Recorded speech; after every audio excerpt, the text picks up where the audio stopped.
Okay, Mr. Essay, I say, prepare to be written. I'm doing it. I'm doing it. Yeah. Yeah. And some of these. And some of these. Almost there. And done.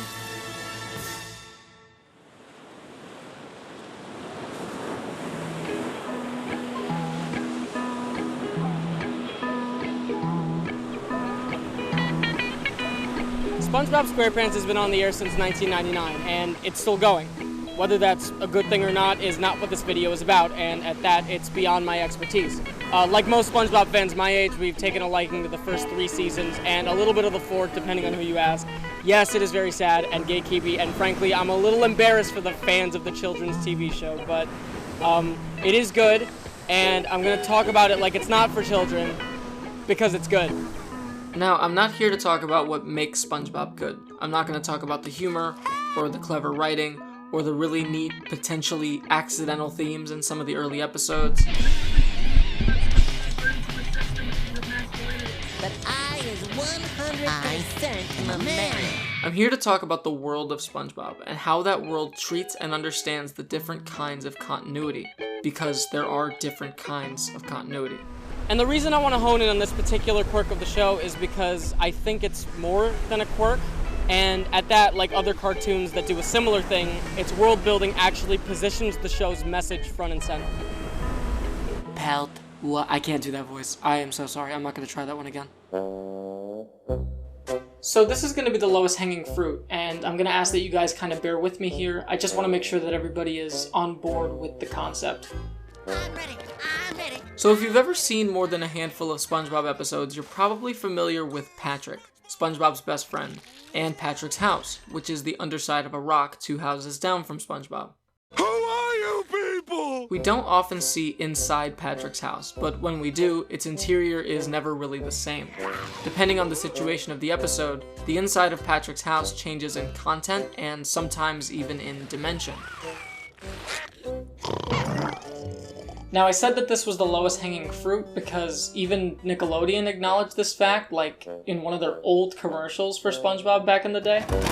Okay, so the commercial exists, but it's not anywhere online, and I've been spending the last couple weeks looking for it and contacting people that definitely would have a little more expertise in finding it, and I've been all over the place, and I learned a lot of new things about Nickelodeon and its history from this, but the problem being it doesn't seem to be online anywhere, or archived anywhere yet, publicly.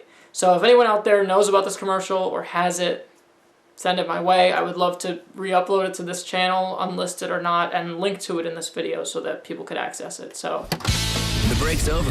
Now back to the show.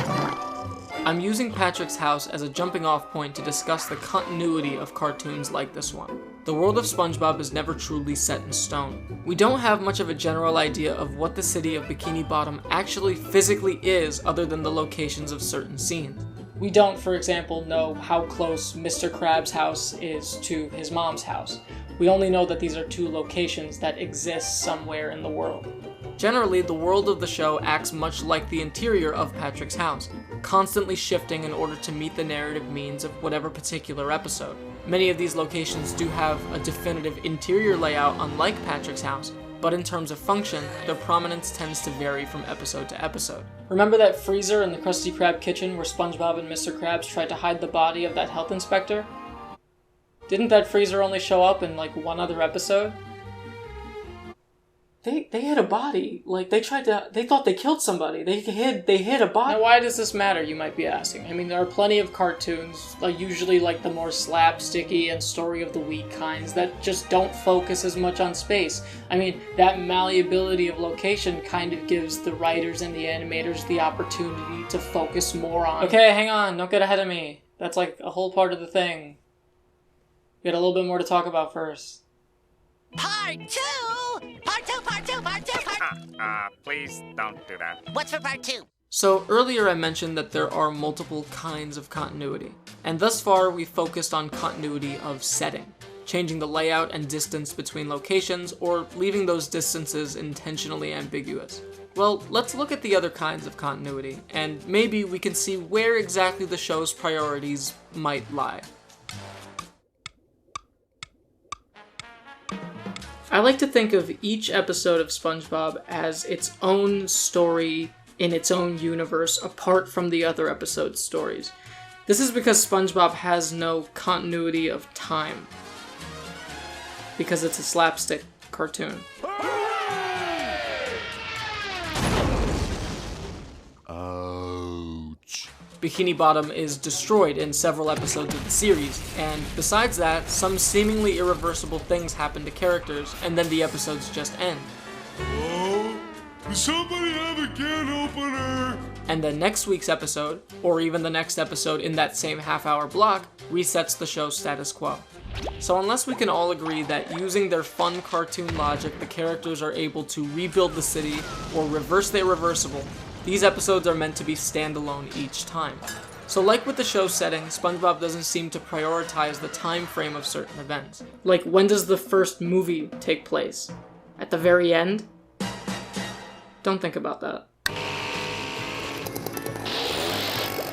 So this is probably where you thought I was headed, right? SpongeBob is a show about characters. It's like the one consistent thing this entire show has. SpongeBob's character continuity is the most rock solid. I bet if he had just one friend, he wouldn't be such a meanie. It doesn't seem right, but it feels so good. You will never be ahead of me. I remember, even as a kid, not being sure who a lot of these characters were based on their choices from episode to episode. SpongeBob is the childlike innocence character, right? It's what he's the most commonly associated with, at least, but I would argue sometimes, no, he's not. I guess land creatures are better. At least until they need to breathe. Buddy. Yep, won't be long now. Oh my god, she's gonna... Feeling lightheaded yet? This goes hand in hand with continuity of time. Because the status quo is reset at the beginning of each episode, our characters always start out consistent, but thanks to the events of the stories, they learn different things and become different people by the end of each story. SpongeBob becomes all sorts of things that he wasn't, and so do the rest of the characters. I will say that the small continuity of character that the show does have is in its archetypes. We can always expect each character to be the general vague idea of each personality trait that they're known by. Between each episode, Mr. Krabs is always some varying degree of cheap, Patrick is always some varying degree of unintelligent, Sandy is always some varying degree of violent, Squidward is always some varying degree of cold and mean, and SpongeBob, if we're going by negative traits like we have been, is some varying degree of annoying. Are you having a good sleep? Any dreams you'd like to discuss? I like to call this little number striped sweater. And based on what the story of each episode demands and who the main character of each one is, those traits are dialed up and down. But like, why? Why would someone do that? Why would somebody make something so intentionally inconsistent? You know, I'm all about consistency and like a straight narrative flow, and the first season has to be setting up the next 2 seasons. And you know, like inconsistent characters are like the worst thing about TV and movies. Like, I don't understand why anybody would... Part 3. I wonder if that was good. Was that good? Why don't we kind of zoom out a little bit, you know? Just take a second. The continuities we've been talking about so far have been, you might be surprised to hear, pretty specific. But if we took a look at some of the more general things, like hyper general, like you're gonna roll your eyes when you hear how general some of this stuff is general, then the priority of SpongeBob SquarePants might start to slowly come into sharper focus. So let's start simple. Bikini Bottom is always the main setting of the show. We might have some stuff take place elsewhere from time to time, but the story always comes from or to Bikini Bottom.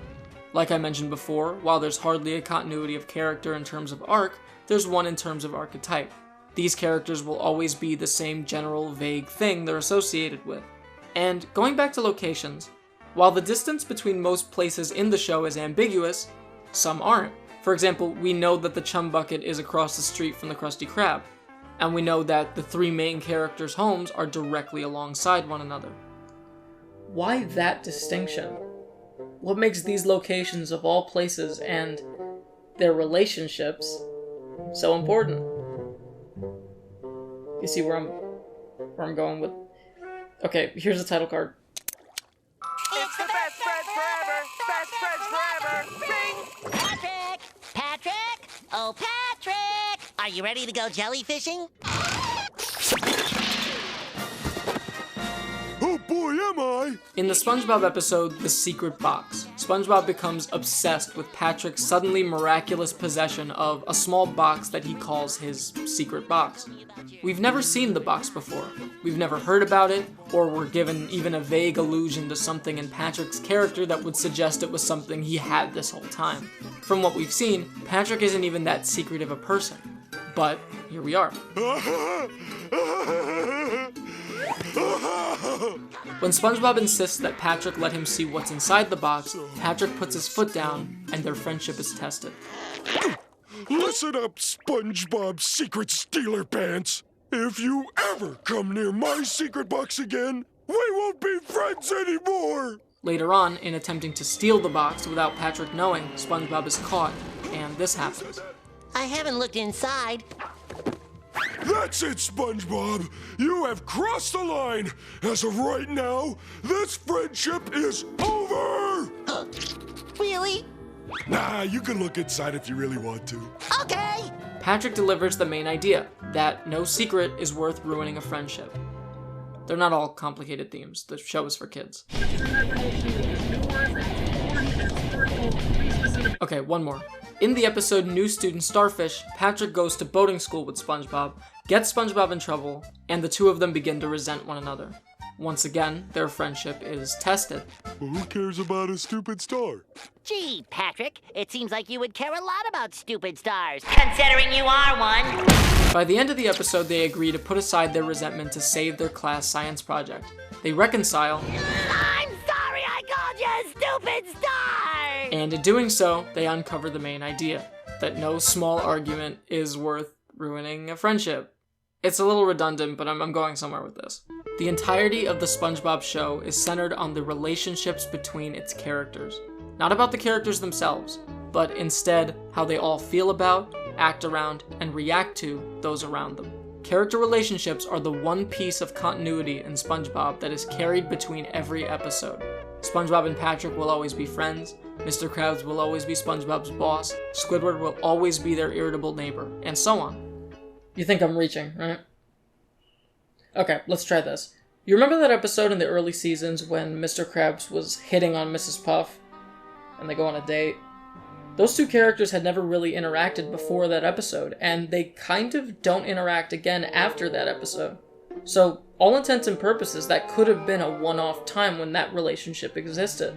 When those characters interact, it's just for the sake of the plot of that one episode, that one universe, and there'd be no reason for them to cross over again. But... And Sandy's hedge clippers? Oh, there. And Plankton's lawnmower? Well, he did. Even Mrs. Puff's hair curlers? That one was a gift. I think it's at least worth considering that for a show that doesn't appear to focus on or care about space, time, or the general attitudes of its characters, the one constant is who those characters are to each other. SpongeBob is a show about relationships, platonic or professional, how those relationships are tested, and how characters are forced to think about their actions at that specific moment. Not for the sake of changing for next time, but instead to show kids that these feelings and reservations are important to have, or at least to consider when the feelings of others are involved. I didn't mean to make him cry. Because maybe, to the creators of the show, the world of SpongeBob doesn't matter if there's nothing meaningful happening in it.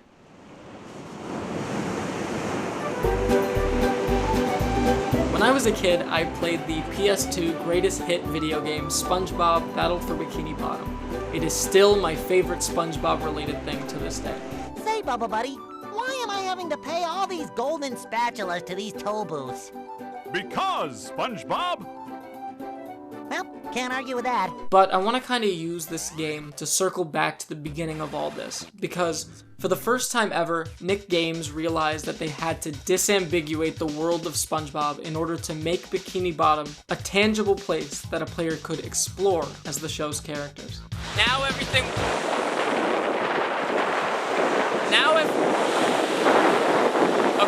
Now everything would have a distinct placement and distance and relationship. Except on first glance, it kinda doesn't, and that's still kind of amazing. Sandy's tree dome is no longer in the middle of some unspecified patch of sand. It's across the street from the Shady Shoals rest home. Remember the one time those characters interacted? The movie theater is now right between the Krusty Krab and the Chum Bucket, and is not even a 5-minute walk from SpongeBob's house. At least it makes sense that he walks to work now. Now, not including the locations from the show that they didn't use, there's actually something that I really like about this setup, and it's highlighted by one other simple mechanic. Local Bikini Bottom, consisting of all the locations I've mentioned before, is not the only place you can go in the game. Strewn throughout the map are these little taxi stations that can take you to Jellyfish Field, or Rock Bottom, or Sand Mountain, or even downtown Bikini Bottom. It sort of accidentally maintains that theme of relationships. There's still multiple locations that are an ambiguous distance because all we know about them is that they're a taxi ride away.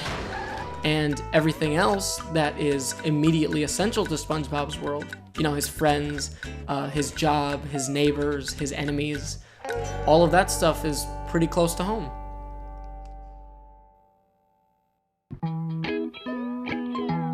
Thank you for watching my video. If you want, you can support me on Patreon. You can give me $1 or $2 or $3. Real talk, the script for this essay has been sitting around for a little over a year now, so I'm glad I finally got to kind of finish it and put it out there. Let me know what you guys thought. If you want to hear any more hot takes about SpongeBob, I would love to make a smaller, less formal video talking about that stuff, because I clearly have some takes. Yeah, let me know, and thanks for watching this video all the way through. I really appreciate it, and I'll see you guys soon with another video.